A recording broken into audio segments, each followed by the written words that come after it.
ஓ இவ்வளோ பெருசா? ஏ இவ்வளோ சாப்பிட முடியுமா? ಇಲ್ಲಿ ನೋಡಿ ಎಲ್ಲ ಯಪ್ಪ. ಜೀರಾ ಸಾಂಬಾರ್ ರೈಸಲ್ಲಿ ಕುಷ್ಕಾ ಮಾಡಿ ಅದಾದ್ಮೇಲೆ ಎಗ್ ಫ್ರೈಡ್ ರೈಸ್ ಮಾಡಿ ಕೊಟ್ಟಿರುವಂಥದ್ದು. ತಿಂತ ಅದರಲ್ಲಿರುವಂಥ ಜ್ಯೂಸಿನೆಸ್ ಆಚೆ ಬರುತ್ತೆ. ತಮಿಳ್ನಾಡಲ್ಲಿ ಚಿಕನ್ ಬೇಯಲ್ಲ, ಮಟನ್ ಬೇಯಲ್ಲ ಅಂತ ಹೆವಿ ಕಂಪ್ಲೇಂಟ್ ಮಾಡ್ತಾರೆ. ಸಿಕ್ಕಾಪಟ್ಟೆ ಹೈಲಿ ಅನ್ಸೋ ಒಂದು ಪೆಪ್ಪರ್ ಚಿಕನು. ಯಪ್ಪ ಇಷ್ಟು ಐಟಮ್ ಇದೆ. ಆಡಾಡೋದು ನಡೆದಾಡೋದು ಎಲ್ಲ ಬಂದ್ಬಿಟ್ಟಿದೆ. ಒಂದು ಕ್ವಾಲಿಟಿ ಟೇಸ್ಟ್ ಅಂತಾನೆ ಹೇಳ್ತೀನಿ. ಸಖತ್ತಾಗಿದೆ. ಎಲ್ರಿಗೂ ನಮಸ್ಕಾರ. ನಾನು ಸಂತ. ಇವತ್ತು ನಾನಿದ್ದೇನಪ್ಪ ಅಂತಾನೆ ಬೆಂಗಳೂರಲ್ಲ ಗುರು, ತಮಿಳ್ನಾಡಿನ ಮಧುರೈಯಿಂದ 40 ಕಿಲೋಮೀಟರ್ ದೂರದಲ್ಲಿರುವಂಥ ಮೇಲೂರು ಅನ್ನೋ ಒಂದು ಜಾಗಕ್ಕೆ ಬಂದಿದ್ದೀನಿ. ಇಲ್ಲೇನಪ್ಪ ಸ್ಪೆಷಲ್ ಅಂತ ಕಳೆದ 30 ವರ್ಷಗಳಿಂದನೂ ಎಗ್ ಬಿರಿಯಾನಿ, ಮಟನ್ ಬಿರಿಯಾನಿಗೆ ಲೋಕಲಿ ಸಿಕ್ಕಾಪಟ್ಟೆ ಪಾಪ್ಯುಲರ್ ಆಗಿರುವಂಥ ಮಕ್ಕಳ ಕೂರ ಕಡೆ ಅನ್ನೋ ಒಂದು ಜಾಗಕ್ಕೆ ಬಂದಿದ್ದೀನಿ. ಇಲ್ಲಿ as usual mutton item, chicken item, parotta ಜೊತೆಗೆ ಎಗ್ಗಲ್ಲಿ ಸುಮಾರು ವೆರೈಟಿನ ಸರ್ವ್ ಮಾಡ್ಕೊಂಡು ಬರ್ತಾರೆ. ಇನ್ನು ಇವರ ಟೈಮಿಂಗ್ಸ್ ಬಂದು ಬೆಳಗ್ಗೆ 11 ಗಂಟೆಯಿಂದ ರಾತ್ರಿ 10-10:30ವರೆಗೂ ರನ್ ಮಾಡ್ಕೊಂಡು ಬರ್ತಾರೆ ಅಂತ ಒಂದು ಜಾಗ. ನಾವಿಲ್ಲಿ ಮೇನಾಗಿ ಇವರ ಮಟನ್ ಬಿರಿಯಾನಿ ಜೊತೆಗೆ ಎಗ್ ಬಿರಿಯಾನಿನ ಟ್ರೈ ಮಾಡೋಕ್ಕೆ ಬಂದು ಬನ್ನಿ ಹೋಗಿ ತಗೊಂಡು ಟೇಸ್ಟ್ ಮಾಡ್ಬಿಟ್ಟು ಹೇಗಿದೆ ಅಂತ ನೋಡೋಣ. ಅದಕ್ಕೂ ಮುಂಚೆ ಯಾರು ನಮ್ಮ ಚಾನಲ್ಗೆ ಹೊಸ ಬಂದಿರೋ ಮೊದಲು ಸಬ್ಸ್ಕ್ರೈಬ್ ಮಾಡ್ಕೊಳ್ಳಿ. ಬನ್ನಿ ಹೋಗಿ ಮಕ್ಕಳ ಕೂರ ಕಡೆಯಲ್ಲಿ ಒಂದು ಒಳ್ಳೆ ಬಿರಿಯಾನಿ ತಿಂತ ಎಂಜಾಯ್ ಮಾಡೋಣ. ಓ ಇவ்வளோ பெருசா? ಏ ಇவ்வளோ ಸಾಪಿಡ முடியுமா? ಇಲ್ಲಿ ನೋಡಿ ಎಲ್ಲ ಯಪ್ಪ 3 ಜನ ತಿನ್ಬೋದು ಅಷ್ಟು ಇದು ಕೊಟ್ಟಿದ್ದಾರೆ. ಮಲ್ಕೋಬಹುದು ಗುರು. ಯಪ್ಪ ಫಾರ್ ದ ಫಸ್ಟ್ ಟೈಮು ನನ್ನ ಶೂಟಿಂಗ್ ಹಿಸ್ಟ್ರಿಯಲ್ಲಿ ಇಷ್ಟು ದೊಡ್ಡ ಎಲೆ, ಹತ್ತತ್ರ 3 ಅಡಿ ಮೇಲೆ ಎಲೆ ಕೊಟ್ಟಿದ್ದಾರೆ. ಇವ್ರು ತುಂಬ ಏನು ತುಂಬಿಸ್ತಾರೋ ಗೊತ್ತಿಲ್ಲ. ಅಣ್ಣ ಐಟಮ್ ಆರ್ಡರ್ ಪಣ್ಣು, ಆರ್ಡರ್ ನಾನು ಪೇಸ್ನೋ ಸೊಲ್ನೋ. ನಾನು ಕೇಳೋಕ್ಕೆ ಬಿಡ್ತಾಯಿಲ್ಲ, ಹಂಗಾದ್ರೆ ಜಾಸ್ತಿ ಐಟಮ್ನ ತಗೊಂಡ್ಬರ್ತಾರೆ. ತಗೊಬರ್ಲಿ ನೋಡೋಣ. ಆರ್ಡ್ರ್ ಮಾಡೋಕ್ಕೆ ಬಿಡ್ತಾ ಇಲ್ಲ. ಹಾಕಿ ನೀಟಾಗಿ ತೊಳೆದು ಇಟ್ಬಿಡೋಣ. ಐಟಮ್ ಬರಲಿ, ಬಂದಮೇಲೆ ಸಿಗ್ತೀನಿ. ಪರೋಟ ಅದೇನಣ್ಣ? ಮಟನ್ ಬಿರಿಯಾನಿ. ಓಕೆ, ನೆಕ್ಸ್ಟ್ ಹಾಂ ಓಕೆ. நீங்க எடுத்துட்டு வந்துருங்க. என்ன மெனு இருக்கோ ಅವ್ರಿಗೆ ಆಪ್ಷನ್ ಬಿಟ್ಬಿಟ್ಟೆ ಗುರು. ಯಾಕಂದರೆ ನಾನು ಏನು ಕೇಳ್ತಾನೆ ಇಲ್ಲ. ಅವರು ಬಂದರು, ಚೆನ್ನಾಗಿ ಮಾತಾಡಿಸಿ ರಿಸೀವ್ ಮಾಡಿದ್ರು. ಅದಾದ್ಮೇಲೆ ನಾನೇ ಐಟಮ್ ಕೊಟ್ಬಿಡ್ತೀನಿ ಅನ್ನೋ ಥರ ತಗೋಬರಕ್ಕೆ ಹೋಗಿದ್ದಾರೆ. ಐಟಮ್ ಬರಲಿ, ಸಿಗ್ತೀನಿ. ಯಪ್ಪ ಇಷ್ಟು ಐಟಮ್ ಇದೆ. ಆಡಾಡೋದು ನಡೆದಾಡೋದು ಎಲ್ಲ ಬಂದ್ಬಿಟ್ಟಿದೆ. ಫಸ್ಟ್ ಐಟಮ್ ಬಂದು ಕರ್ಡ್ ತೊಗೊಂಡಿದ್ದೀವಿ. ಸಿಕ್ಕಾಪಟ್ಟೆ ನಾನ್ ವೆಜ್ ಬ್ಯಾಟಿಂಗ್ ಇರೋದ್ರಿಂದ ಲೈಟಾಗಿ ತಿಂದಿರೋ ಫೀಲೇ ಇಲ್ಲ. ಅದಕ್ಕೋಸ್ಕರ ಅವರೇ ಕರ್ಡ್ ರೈಸ್ ತಿನ್ನಿ ಸರ್ ಅಂತ ಕರ್ಡ್ ರೈಸ್ ಕೊಟ್ಟಿದ್ದಾರೆ. ಅದರಿಂದ ಈ ಕಡೆ ಬಂದರೆ ಎಗ್ ಬಿರಿಯಾನಿ ಅಂತ ಹೇಳಿದ್ರು, ಎಗ್ಗು ಕುಷ್ಕಾ ಅಂತ ಕೂಡ ಹೇಳಿದ್ರು. ಇದು ನಮ್ಮ ಬೆಂಗಳೂರು ಸ್ಟೈಲಲ್ಲಿ ಮಾಡಿರುವಂಥ ಒಂದು ಎಗ್ ರೈಸು. ಅದರಿಂದ ಈ ಕಡೆ ಬಂದರೆ ಇವರ ಸ್ಪೆಷಲ್ ಮಟನ್ ಬಿರಿಯಾನಿ ಜೀರಾ ಸಾಂಬಾರ್ ರೈಸಲ್ಲಿ ಮಾಡಿರುವಂಥದ್ದು. ಅದರಿಂದ ಈ ಕಡೆ ಬಿಸಿಯಾಗಿ ಪರೋಟ ತಂದು ಕೊಟ್ಟಿದ್ದಾರೆ. ಬಿಸಿಯಾಗಿ ತಿನ್ನಿ ಅಂತಲೇ ಹೇಳ್ಬಿಟ್ಟು ಹೋದ್ರು ಅವರು. ಅದಕ್ಕೆ ಸ್ವಲ್ಪ ಸಾಲ್ನ ಗ್ರೇವಿ ಟೈಪಲ್ಲಿ ಕೊಟ್ಟಿದ್ರು. ಅದನ್ನ ಟ್ರೈ ಮಾಡೋಣ. ಇದು ಗೌಂಜಲಕ್ಕಿ ಅಂದರೆ ಟೀ ಥರ ನೀಟಾಗಿ ತವ ಮೇಲೆ ನೀಟಾಗಿ ಫ್ರೈ ಮಾಡಿ ಕೊಟ್ಟಿರುವಂಥದ್ದು, ಬೇಯಿಸಿ ಅದಾದ್ಮೇಲೆ ಫ್ರೈ ಮಾಡಿ ಕೊಟ್ಟಿರುವಂಥದ್ದು. ಅದರಿಂದ ಈ ಕಡೆ ಬಂದರೆ ಚಿಕನ್ ಪೆಪ್ಪರ್ ಡ್ರೈ ಅಂತಲೇ ಹೇಳ್ಬೋದು, ಪೆಪ್ಪರ್ ಚಿಕನ್ ಅಂತ ಕೂಡ ಕರೀತಾರೆ. ಅದೊಂದು ಐಟಮ್ ಕೊಟ್ಟಿದ್ದಾರೆ. ಇಲ್ಲಿ ಬಿರಿಯಾನಿ ಕಾಂಬಿನೇಷನ್ ಆಗಿ ಒಂದು ರೈತ ಅದಾದಮೇಲೆ ಇದನ್ನ ಮೊಸರನ್ನ ಜೊತೆ ಟ್ರೈ ಮಾಡಿ ಅಂತ ಹೇಳಿದ್ರು. ಟೊಮೊಟೊ ಹಣ್ಣಿನ ಗ್ರೇವಿ ತುಂಬ ಚೆನ್ನಾಗಿರುತ್ತೆ ಅಂತ ಹೇಳಿದ್ರು. ಅದಾದಮೇಲೆ ಲಾಸ್ಟಲ್ಲಿ ಟ್ರೈ ಮಾಡಬೇಕಾಗಿರೋ ಐಟಮು ಫಸ್ಟಲ್ಲೇ ಟ್ರೈ ಮಾಡ್ತಾ ಇದ್ದೀನಿ. ಆಫ್ ಬಾಯ್ಲು ಬಿಸಿಯಾಗಿ ತಿಂದ್ರೇ ಮಜಾ. ಆಹಾ, ಹಂಗೆ ಸ್ವಲ್ಪ ಮಡಿಸ್ಬಿಟ್ಟು ಒಂದು ಬೈಟ್ ಮಾಡಿದ್ರೆ ಸಖತ್ತಾಗಿರುತ್ತೆ.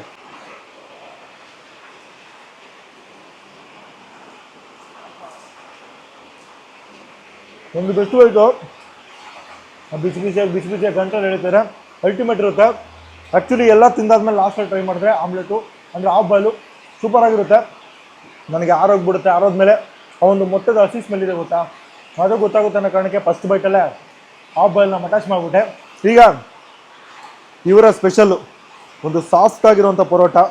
ಆಹಾ, ಪರೋಟನೇ ಅವತ್ತು ಹಂಗೆ ತಿನ್ನೋದಕ್ಕಿಂತ ಈ ಥರ ಕಿತ್ಬಿಟ್ಟು ಅದ್ರ ಮೇಲೆ ಈ ಒಂದು ಸಾಲ್ನ ಗ್ರೇವಿನ ಹಾಕಿ ನೀಟಾಗಿ ಊರಾಗಿ ಬಿಡಬೇಕು.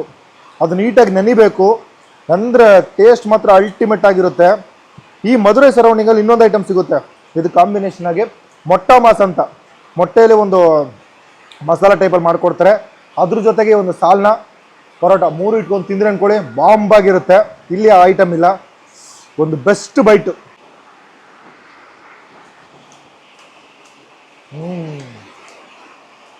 ಕೈಕಾಗಿದೆ ಗುರು, ಒಳ್ಳೆ ಕಾಂಬೋ. ತಿಂತಾನೆ ಇರ್ಬೇಕನ್ಸುತ್ತೆ. ಒಂದು ಬೆಸ್ಟ್ ಗ್ರೇವಿ, ಒಂದು ಸಾಫ್ಟ್ ಆಗಿರೋಂಥ ಒಂದು ಬೆಸ್ಟ್ ಪರೋಟ. ಮಧುರೈಯಲ್ಲಿ ನೀವು ಯಾವುದೇ ಜಾಗದಲ್ಲಿ ಪರೋಟ ಟ್ರೈ ಮಾಡಿ, ಅಲ್ಟಿಮೇಟ್ ಆಗಿರುತ್ತೆ. ಬಿಕಾಸ್ ಈ ಊರಲ್ಲಿ ಪರೋಟ ಅನ್ನೋದು ಹುಟ್ಟಿದ್ದಿಲ್ಲೇ, ಈ ಕರಿ ದೋಸೆ ಅನ್ನೋದು ಇಲ್ಲೇ ಆಗಿರೋದ್ರಿಂದ ಎಲ್ಲನೂ ಕೂಡ ಬೆಸ್ಟಾಗಿ ಕೊಡ್ತಾರೆ. ಯಾವುದೇ ಹೋಟೆಲ್ಗೆ ಹೋಗಿ ಇಲ್ಲೇ ಟ್ರೈ ಮಾಡಿ, ಬೆಸ್ಟು ಪರೋಟನೇ ಕೊಡ್ತಾರೆ. ಅದ್ರ ಜೊತೆ ಕೊಡೋ ಗ್ರೇವಿ ಅಂತೂ ಅಲ್ಟಿಮೇಟು ಸೂಪರಾಗಿದೆ. ಇಲ್ಲಂತೂ ಒಂದು ತಿಕ್ಕು ಗ್ರೇವಿ, ಕೊಬ್ಬರಿ ಡಾಮಿನೇಷನು, ಹೆವಿ ಕೊಬ್ಬರಿ ಹಾಕಿ ಮಾಡಿರುವಂಥದ್ದು ಸೂಪರಾಗಿದೆ. ಅಲ್ಟಿಮೇಟು. ಬಂದರೆ ಪೋಟನಂತೂ ಮಿಸ್ಸೇ ಮಾಡಿಬಿಡಿ. ಗೌಜಲಕ್ಕಿ ಟೀತರ್ ನಮ್ಮ ಬೆಂಗಳೂರಲ್ಲಿ ಬೇಜಾನ್ ಕಡೆ ಇದು ಸಿಗುತ್ತೆ, ಬೇಜಾನ್ ಕಡೆ ಸಿಗಲ್ಲ, ಒಂದಷ್ಟು ಕಡೆ ಮಾತ್ರ ಸಿಗುತ್ತೆ. ಶಿವಾಜಿನಗರ ಸೆಕ್ಟರ್ಗೆ ಹೋದ್ರೆ ಈ ಒಂದು ಐಟಮ್ನ ಟ್ರೈ ಮಾಡ್ಬೋದು. ಅದು ಬಿಟ್ಟು ತಮಿಳ್ನಾಡಲ್ಲಿ ಎಲ್ಲ ಕಡೆನೂ ಯಥೇಚ್ಛವಾಗಿ ಸಿಗುತ್ತೆ. ಪೀಸೇ ಇರಲ್ಲ ಗುರು, ಕಂಪ್ಲೀಟಾಗಿ ಮೂಳೆ ಮಾತ್ರ ಇರುತ್ತೆ. ಆ ಮೂಳೆಯಲ್ಲೇ ಪೀಸ್ನ ಕಿತ್ಕೊಂಡು ತಿನ್ನಬೇಕು. ಹಂಗೆ ಕಿತ್ಕೊಂಡು ಇಲ್ಲಿ ಸ್ವಲ್ಪ ಇದಾಕಿದ್ದಾರೆ, ಈರುಳ್ಳಿ ಜಾಸ್ತಿ ಹಾಕಿದ್ದಾರೆ, ಅದ್ರ ಜೊತೆಗೆ ಒಂದು ಬೈಟು.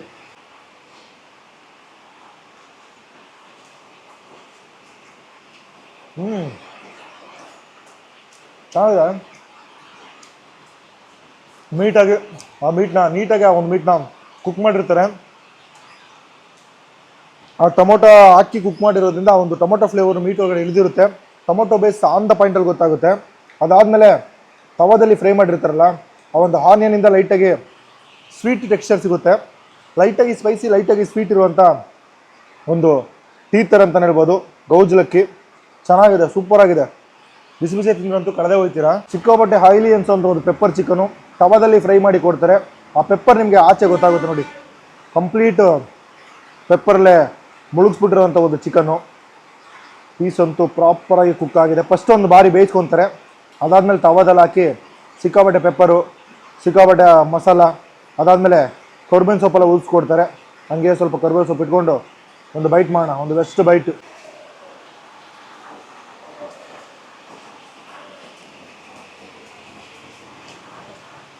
ಒಂದು ಬೆಸ್ಟು ಟೇಸ್ಟ್ ಇದೆ ಗುರು. ಲಿಟ್ರಲ್ ಆಗಿ ಆ ಪೆಪ್ಪರ್ ಕಟ್ ಜಾಸ್ತಿ ಗೊತ್ತಾಗಲ್ಲ, ಒಂದು ಮೈಲ್ಡ್ ಆಗಿರುತ್ತೆ. ಬಟ್ ಆ ಕರ್ಬೇವಿನ ಸೊಪ್ಪು ಇಟ್ಕೊಂಡು ತಿಂದಾಗಂತೂ ಆ ಫ್ಲೇವರ್ ಇನ್ನೂ ಏನನ್ಸಾಗುತ್ತೆ.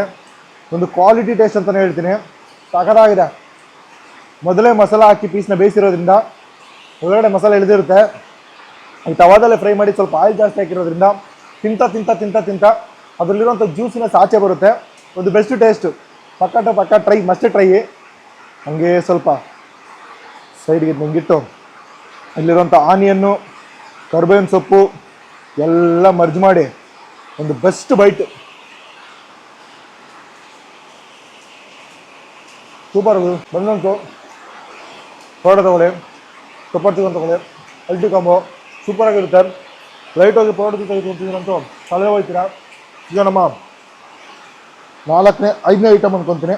ಜೀರಾ ಸಾಂಬಾರ್ ರೈಸಲ್ಲಿ ಕುಷ್ಕ ಮಾಡಿ ಅದಾದಮೇಲೆ ಎಗ್ ಫ್ರೈಡ್ ರೈಸ್ ಮಾಡಿ ಕೊಟ್ಟಿರುವಂಥದ್ದು. ಹೆವಿ ಕರ್ಬೇವಿನ ಸೊಪ್ಪು, ಕೈಗೆ ಇಟ್ಟರೆ ಬರೀ ಕರ್ಬೇವಿನ ಸೊಪ್ಪೇ ಸಿಗುತ್ತೆ. ಮೊಟ್ಟೆ ಸ್ವಲ್ಪ ಹಂಗೆ ಜಾಸ್ತಿಯಾಗಿ ಇಟ್ಕೊಂಡು ಹಂಗೆ ಕರ್ಬೇವಿನ ಸೊಪ್ಪು ಇಟ್ಕೊಂಡು ಒಂದು ಬಿಗ್ ಬೈಟ್.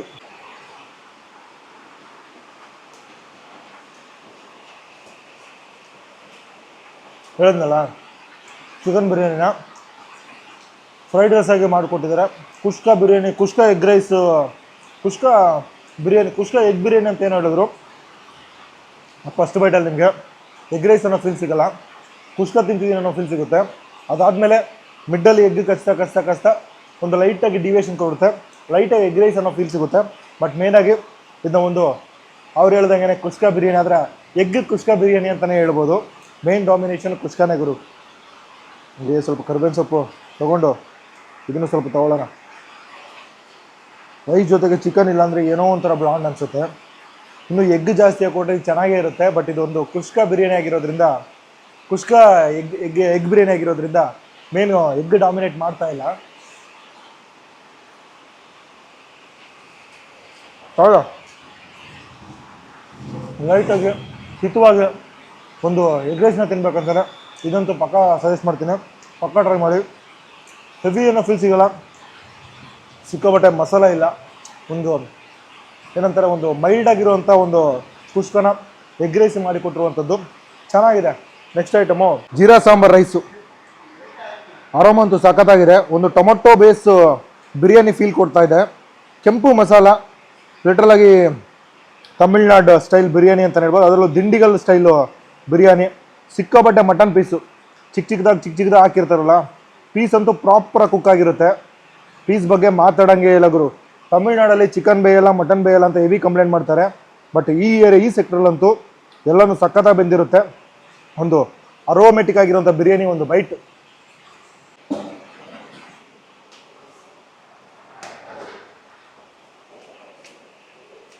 ಚೆನ್ನಾಗಿದೆ, ಹೆವಿ ಹೈಪ್ ಇಲ್ಲ, ಒಂದು ಬ್ಯಾಲೆನ್ಸ್ಡ್ ಆಗಿರುವಂಥ ಮಸಾಲ, ಹೆವಿ ಮಸಾಲನೂ ಇಲ್ಲ. ನಾನು ತಿಂತ ಬಂದು ತಿನ್ನೋಕ್ಕೆ ಸ್ಟಾರ್ಟ್ ಮಾಡಿದೆ. ಆಚೆ ಮಳೆ ಬರೋಕ್ಕೂ ಸ್ಟಾರ್ಟ್ ಆಗೋಯ್ತು. ಸ್ವಲ್ಪ ನಾಯ್ಸ್ ಇರುತ್ತೆ, ಅಡ್ಜಸ್ಟ್ ಮಾಡ್ಕೊಳ್ಳಿ. ಬಿಕಾಸ್ ಇದೊಂದು ಶೀಟಲ್ಲಿ ಮಾಡಿರುವಂಥ ಒಂದು ಜಾಗ. ಲೈಟಾಗಿ ಮಳೆ ಸೌಂಡು ಕೇಳಿಸ್ಬೋದು. ಬಿರಿಯಾನಿ ಅಂತೂ ಮೈಲ್ಡ್ ಆಗಿದೆ, ಹೆವಿ ಮಸಾಲ ಇಲ್ಲ. ಮೇನ್ ಕಾನ್ಸಂಟ್ರೇಷನು ಅಂದರೆ ಕಾನ್ಸಂಟ್ರೇಟೆಡ್ ಆಗಿರೋದು ಇವರ ಟೊಮೊಟೊ ಹಾಕಿರುತ್ತಲ್ಲ, ಒಂದು ಟೊಮೊಟೊ ಗ್ರೇವಿ ಹೆವಿ ಕಾನ್ಸಂಟ್ರೇಟ್ ಆಗಿರುತ್ತೆ. ಹೆವಿ ಗೊತ್ತಾಗುತ್ತೆ, ಹೆವಿ ಅನಿಸದೇ ಇರೋಂಥ ಒಂದು ಬಿರಿಯಾನಿ ಅಂತಲೇ ಹೇಳ್ತೀನಿ. ಲೈಟ್ ಫೀಲ್ ಆಗಿರುತ್ತೆ. ಇನ್ನೊಂದು ಬೈಟ್ ಮಾಡಿ ಅವ್ರು ಕೊಟ್ಟಿರೋಂಥ ರೈತದಲ್ಲಿ ಟ್ರೈ ಮಾಡೋಣ.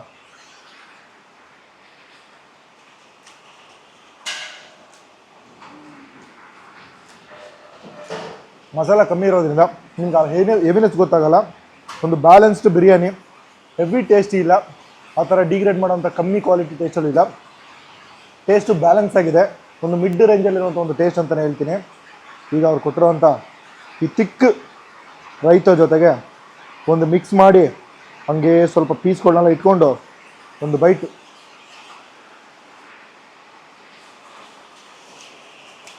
ಹೌದಾ,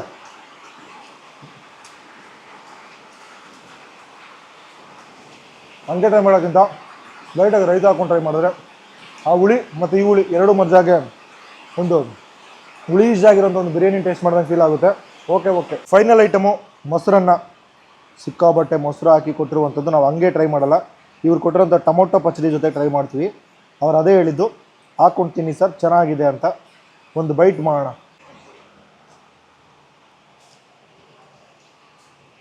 ಚೆನ್ನಾಗಿದೆ. ಲೈಟಾಗಿ ಅದು ಹುಳಿ ಇರೋದ್ರಿಂದ ಈ ಟೊಮೊಟೊ ಗ್ರೇವಿ ಲೈಟಾಗಿ ಸ್ವೀಟಿಶ್ ತಿಂಟಿದೆ. ಎರಡು ಮರ್ಜಾಗಿ ಹುಳಿ ಜೊತೆಗೆ ಸ್ವೀಟು ಚೆನ್ನಾಗಿದೆ. ಒಂಥರ ಸ್ವೀಟಾಗಿರುವಂಥ ಒಂದು ಮೊಸರನ್ನ ತಿಂದರೆ, ಅಂದರೆ ಮೊಸರನ್ನಕ್ಕೆ ಲೈಟಾಗಿ ಬೆಲ್ಲನೋ ಸಕ್ಕರೆನ ಹಾಕ್ಕೊಂಡ್ರೆ ಒಂದು ಟೆಕ್ಸ್ಚರ್ ಸಿಗುತ್ತೆ ಗೊತ್ತಾ, ಆ ಒಂದು ಟೆಕ್ಸ್ಚರ್ ಸಿಗ್ತಾ ಇದೆ. ಪ್ಲೇನಾಗಿ ಟ್ರೈ ಮಾಡಿದ್ರೆ ಮೊಸರನ್ನ ಹುಳಿ ಇರುತ್ತೆ ಅಂದ್ಕೊತೀನಿ.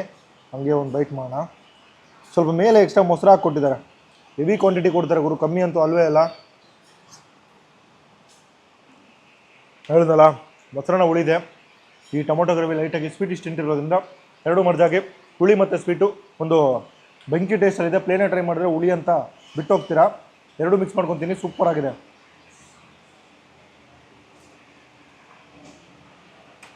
ಸ್ವೀಟಾಗಿ ಮೊಸರನ್ನ ತಿಂತೀನಿ ಅಂದರೆ ಇದಂತೂ ನಾನು ಸಜೆಸ್ಟ್ ಮಾಡ್ತೀನಿ.